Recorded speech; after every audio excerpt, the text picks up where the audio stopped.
चलिए फिर question number 6 वाला है। The length of A tangent from a point A at distance 5 centimetre from the centre of a circle is 4 centimetre, find the radius of a circle. तो हमारे पास है question number 6। क्या कहा इसने? The length of the tangent from a point A at a distance of 5 centimetre from the centre. इन्होंने कहा एक circle था इस तरह से, यहाँ पे एक सेंटर है हमारा O, और इस सेंटर O से 5 सेंटीमीटर दूर, 5 सेंटीमीटर दूर एक पॉइंट है यहाँ पर, ठीक है। और इस पॉइंट से क्या है, फ्रॉम इज 4 सेंटीमीटर, और ये कितनी है, 4 सेंटीमीटर है, ये 4 सेंटीमीटर, ठीक है। तो हमें निकालनी है क्या, रेडियस। रेडियस मतलब यहाँ पे हम लिख लेते हैं, यहाँ पे एक माना ये पॉइंट है A, यहाँ पे पॉइंट है P, ठीक है। अब देखो इसने कहा कि एक पॉइंट A है, यहाँ से एक टेंजेंट जा रही है और इसकी जो लंबाई है वो 4 सेंटीमीटर, लेंथ 4 सेंटीमीटर, और सेंटर से लेकर और उस पॉइंट तक की डिस्टेंस 5 सेंटीमीटर है। तो हमें ये निकालनी है OP की लंबाई। तो मैं क्या करूँगा, बाई पाइथागोरस थ्योरम। तो पाइथागोरस थ्योरम, तो बाई पाइथागोरस थ्योरम से हमें क्या पता है बताओ? बाई पाइथागोरस थ्योरम से हम लिख सकते हैं h² बराबर p² प्लस b²। h की जगह कौन है, 5, क्योंकि 90 डिग्री है ना, 90 डिग्री जस्ट सामने हाइपोटेनस तो होता है। तो 5 का स्क्वायर परपेंडिकुलर हम इसको मान लेते हैं, 4 का स्क्वायर, बेस मान ले हम OP का होल स्क्वायर।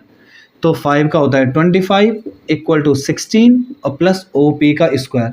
इसको यहाँ ले आओ तो 25 माइनस 16 बराबर OP का स्क्वायर। तो कितना आ रहा है, 9 इक्वल टू OP का स्क्वायर। तो OP इक्वल टू 3 सेंटीमीटर। बहुत छोटा क्वेश्चन था, हाँ 1 मार्क्स का आएगा ज़्यादा से ज़्यादा, ठीक। तो क्वेश्चन नंबर 7 है, 2 concentric circles are of radii 5 centimeter and 3 centimeter. Find the length of the chord of a larger circle which touches the smaller circle. मतलब इन्होंने बोला कि कोसेंट्रिक सर्कल किसको बोलते हैं, जिनका सेंटर एक ही होता है। मतलब ये हमारे पास एक सर्कल ये है और एक सर्कल हमारे पास ये बड़ा सर्कल ये है, ठीक है। इस तरह से इनको बोलते हैं कोसेंट्रिक सर्कल, जिनका सेंटर एक ही होता है। माना समझ लो कि इनका सेंटर O है।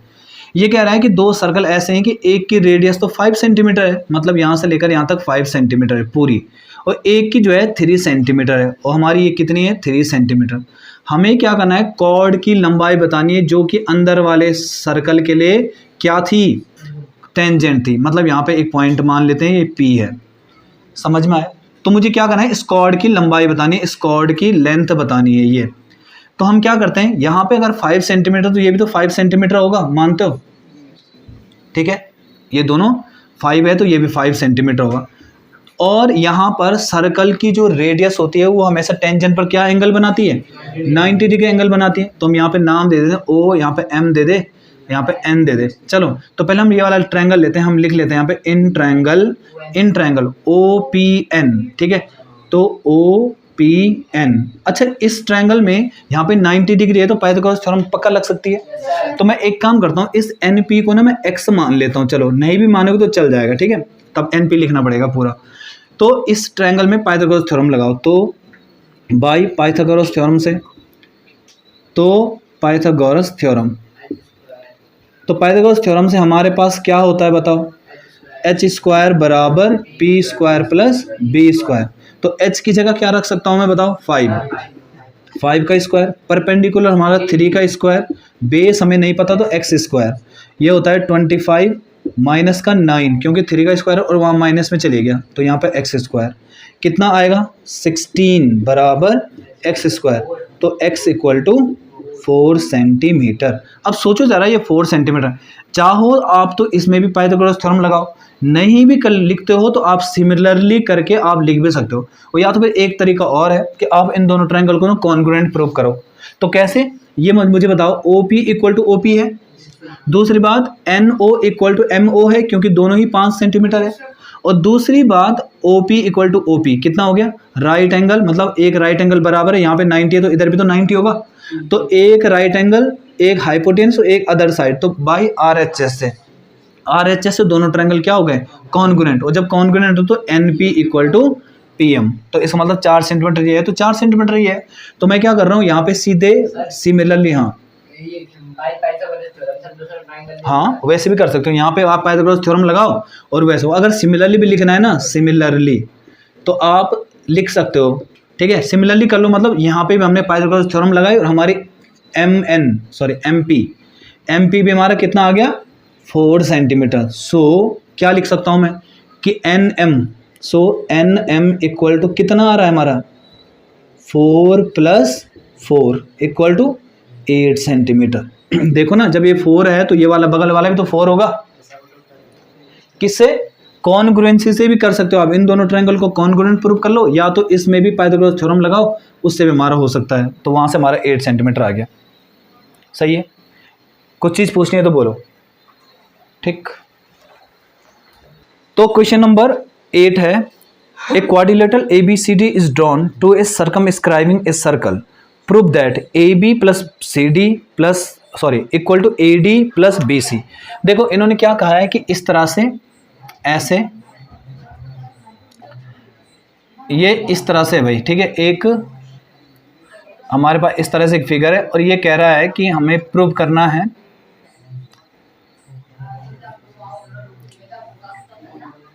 ये A B C और D, और हमें यहाँ पे जो पॉइंट दे रखे हैं वो दे रखे हैं P, यहाँ पे Q, यहाँ पे R और यहाँ पे S। तो देखो सबसे पहले जो प्रूव करना है वो लिख लेते हैं। प्रूव करना है मुझे AB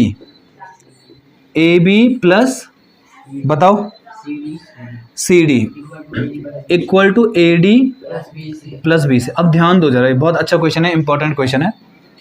हम क्या करेंगे, सबसे पहले वी नो दैट, हमें एक बात पता है, वी नो दैट, क्या पता है कि किसी भी सर्कल में एक्सटीरियर पॉइंट, मतलब अगर हमारे पास एक सर्कल है और इस सर्कल के बाहर एक एक्सटर्नल पॉइंट है, इस एक्सटर्नल पॉइंट से अगर 1-2 टेंजेंट डाली जाए ना, तो वो हमेशा लंबाई में क्या होती हैं, इक्वल होती है, मतलब लेंथ में बराबर होती है। मतलब अगर ये पॉइंट P है, ये A है, ये B है, तो PA = PB, हमेशा हमें ये पता है।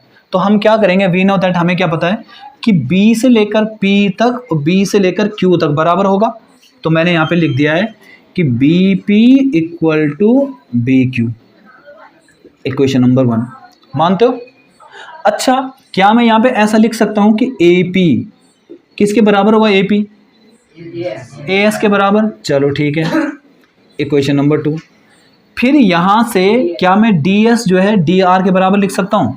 तो मैंने लिखा कि DR जो है वो DS के बराबर है, ये इक्वेशन नंबर 3। और जो यहाँ से CR जो है वो CQ के बराबर होगा, तो CR = CQ। और इन सब का जो रीजन है वो लिखोगे आप क्या, फ्रॉम एक्सटर्नल पॉइंट,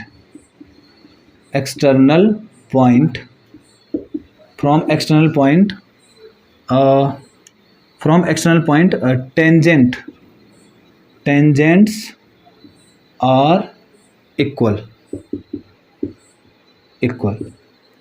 तो ये ना जो किसी बाहर के पॉइंट से ना, जो बाहर का पॉइंट है यहाँ पे, यहाँ से जो टेंजेंट डाली जाती हैं वो हमेशा क्या होती हैं, बराबर होती हैं। तो यहाँ से देखो B से लेकर P तक, B से लेकर Q तक बराबर होगा, CR और CQ बराबर होगा, DR और DS बराबर होगा, और AS और AP बराबर होगा।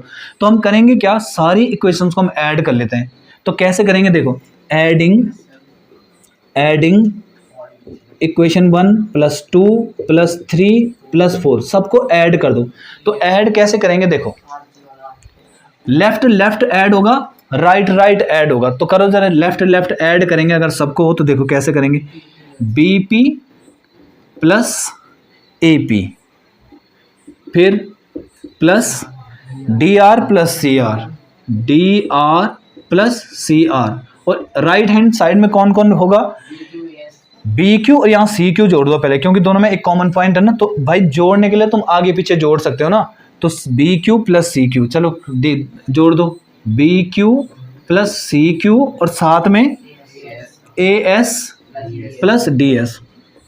अब फिगर में वापस आओ, यहाँ से देखो AP + BP, टोटल कितना बनेगा, ए बी, तो मैं इतने की जगह ए बी लिख सकता हूँ, तो ए बी लिख दिया। अच्छा डी आर कहाँ है बताओ, D R plus C R, D C, ठीक है डी सी, और equal to B Q plus C Q, B C, और साथ में यहाँ से A S plus D S A D, यही तो मुझे प्रूव करना था। ठीक है, बताओ कोई दिक्कत है तो बोलो। ठीक,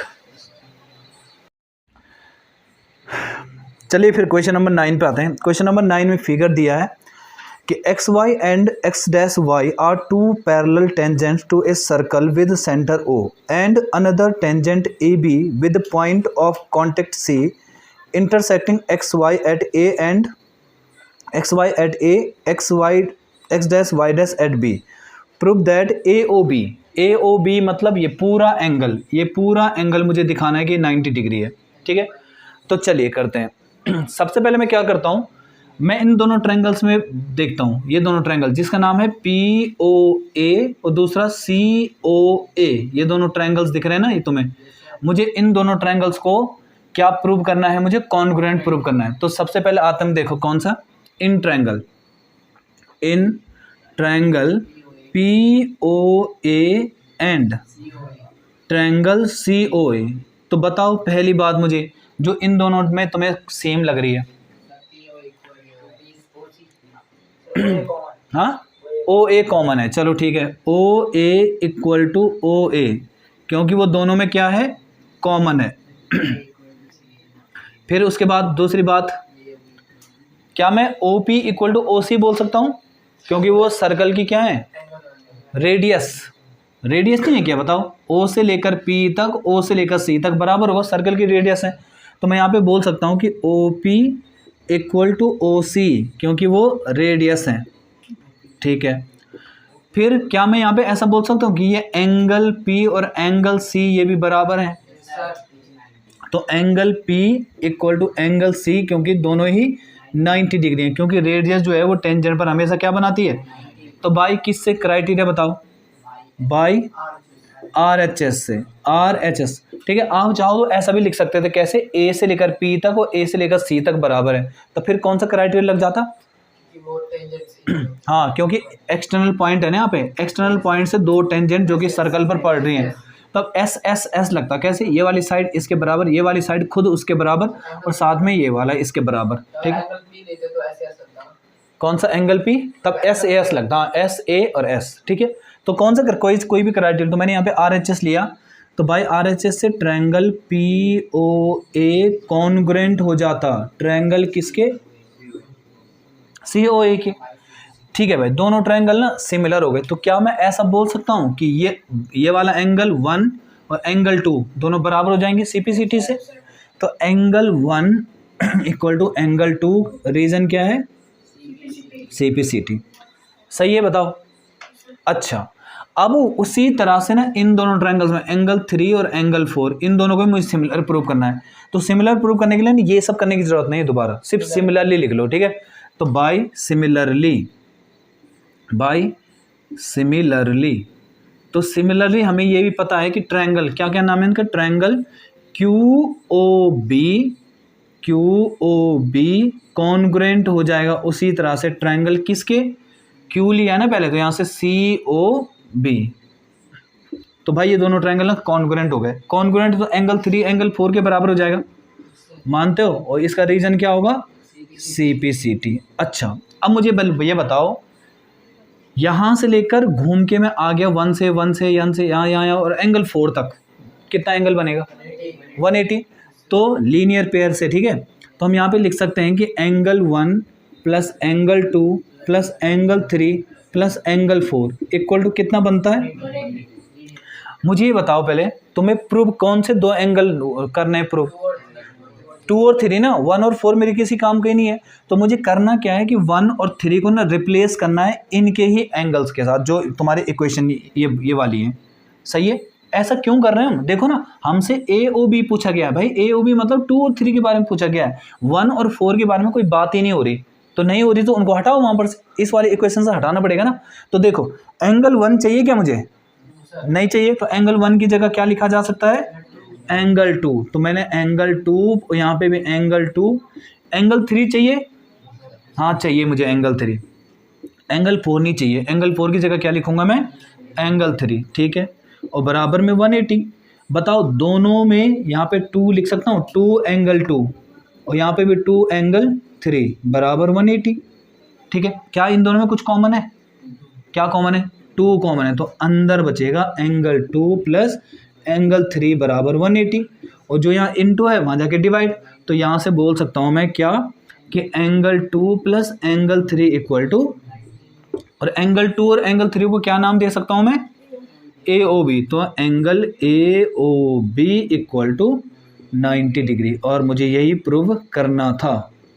हो गया, सही है। चलिए फिर आते हैं, कौन सा क्वेश्चन है, क्वेश्चन नंबर 10।